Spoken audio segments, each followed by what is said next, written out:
Semana que acaba, semana que começa.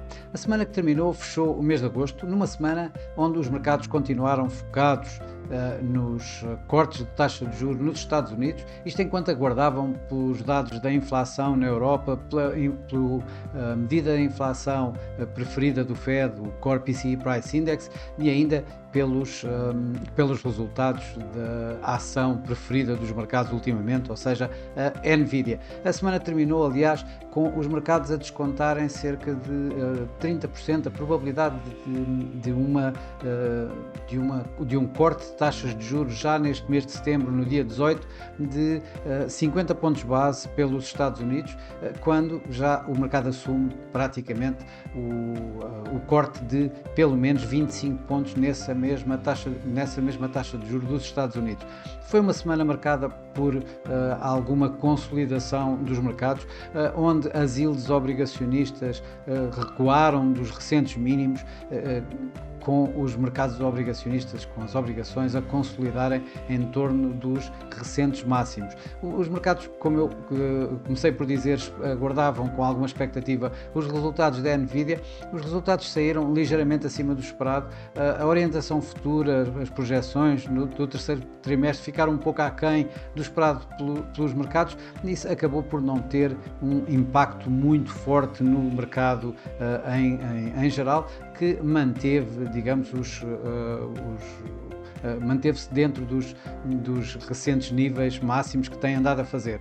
Isto enquanto os mercados continuavam à espera da inflação na Europa e da medida preferida do Fed para a inflação. Na Europa,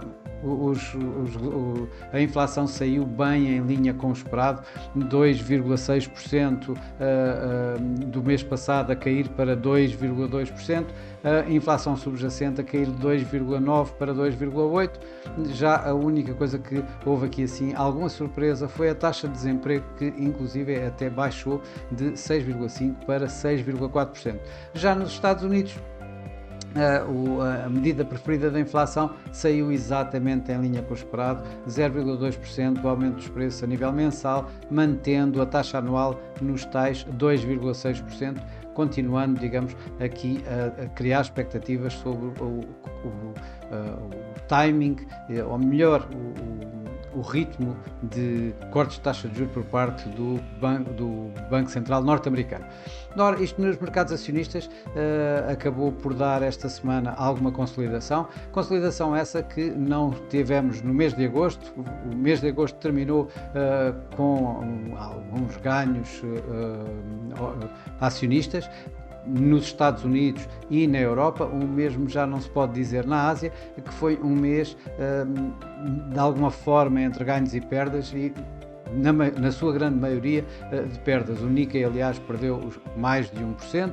O DAX na Europa liderou os ganhos e ganhou aqui à volta de 2%, um pouco acima dos 2%. O mesmo acontecendo com os mercados nos Estados Unidos, esses um pouco acima, mas ainda assim com o S&P 500 a ganhar aqui à volta dos 2,3%. Por cá, por Portugal, o PSI 20 teve um desempenho bastante modesto em agosto, ganhou cerca de 0,8% durante esse mês. Esta semana já foi uma semana, tal como eu comecei por dizer, de consolidação dos preços. Ainda estivemos na última semana de agosto, a grande semana de férias dos mercados, por assim dizer. Quem mais ganhou, digamos, foi a Europa, em que o DAX liderou a ganhar aqui à volta de 1,5%. Já na Ásia, os mercados negociaram entre ganhos e perdas, com o Nikkei com uma performance modesta a ganhar aqui cerca de 0,7%, enquanto o S&P 500 também, com os mercados norte-americanos entre ganhos e perdas, a avançar marginalmente esta semana, cerca de 0,2%. Por cá, Portugal, o PSI esta semana ganhou, digamos, dentro da média, de alguma forma, da média dos seus pares na Europa, terminando a semana com um ganho ligeiramente inferior a 1%. Isto ajudado pelos ganhos da EDP Renováveis, que terminou a semana a ganhar aqui à volta de 3,5%, enquanto a Mota-Engil afundou cerca de 11% durante esta semana, pressionando então o nosso índice nacional.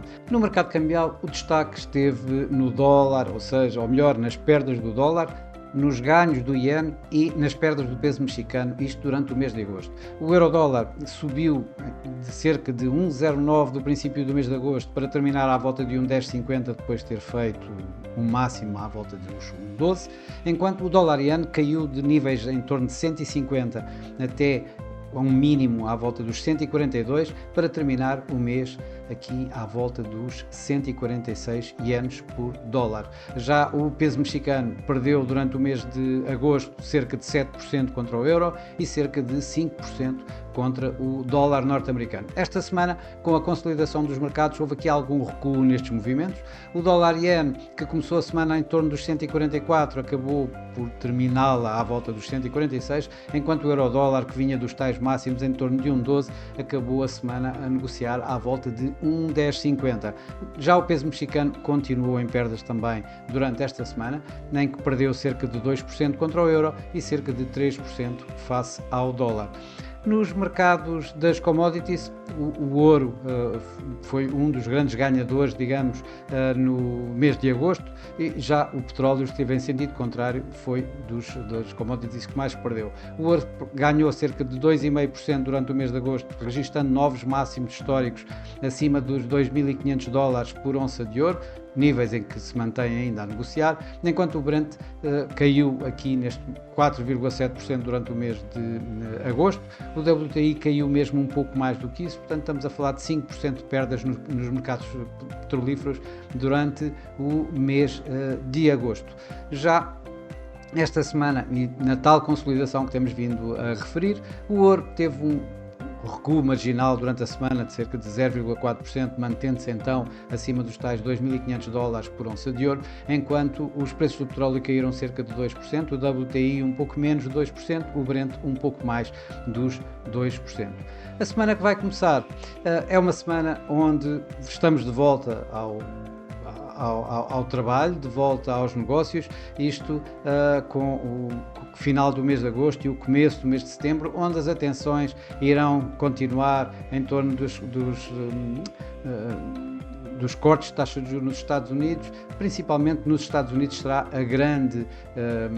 o grande foco da atenção dos mercados nos tais possíveis cortes de taxa de juros, nas yields obrigacionistas, se vão continuar a recuar destes últimos mínimos ou se por outro lado vão voltar a cair. Isto tudo vai ser promovido, digamos assim, impulsionado, impactado pelo evento da semana, pelos dados da semana, que serão os dados essencialmente os dados do mercado de trabalho nos Estados Unidos. Vamos ter ainda também os dados do ISM, tanto manufatureiro como de serviços dos Estados Unidos, mas de facto, depois das palavras de Jerome Powell em Jackson Hole, os non-farm payrolls, os dados do mercado de trabalho, serão os mais importantes e os que mais estão em foco durante esta semana. Qualquer coisa, os mercados estão à espera de cerca de 160 mil novos postos de trabalho a serem apresentados pelo Departamento do Trabalho. Este número provavelmente irá dar confiança ao mercado que vamos ter 25 pontos de subida de taxa de juros já dia 18 de setembro, mas um número que venha abaixo dos 100, por exemplo, dos 100 mil nos non-farm payrolls, provavelmente irá aumentar a probabilidade dos tais 50 pontos de subida de cortes de taxa de juros por parte do Fed.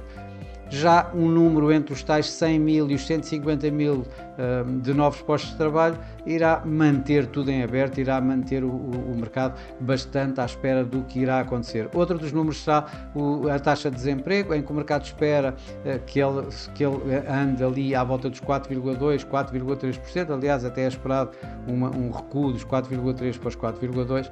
No entanto, uma subida para 4,4% ou 4,5% provavelmente irá uma vez mais dar impulso às expectativas de 50 pontos de corte de taxa de juros por parte do Fed, já uma queda para os tais 4,2, como o mercado espera, ou mesmo abaixo, quem sabe, poderá aí reforçar a ideia dos tais 25 pontos base de corte de taxa de juros por parte do Fed. O mercado também irá estar atento ao que vai acontecer ainda do outro lado do Atlântico, no Banco do Canadá, que vai esta semana também decidir sobre taxas de juros e onde o mercado espera que o Banco do Canadá continue no seu ciclo de cortes de taxa de juros já iniciado em junho, com as taxas a caírem de 4,5% para 4,25%. Bom, e para já é tudo. Espero um bom regresso ao trabalho de todos aqueles que estiveram de férias, aqueles que estão de férias, boas férias, uma boa semana, bons negócios, e para a semana cá estarei com mais um Semana que Acaba, Semana que Começa. Até lá!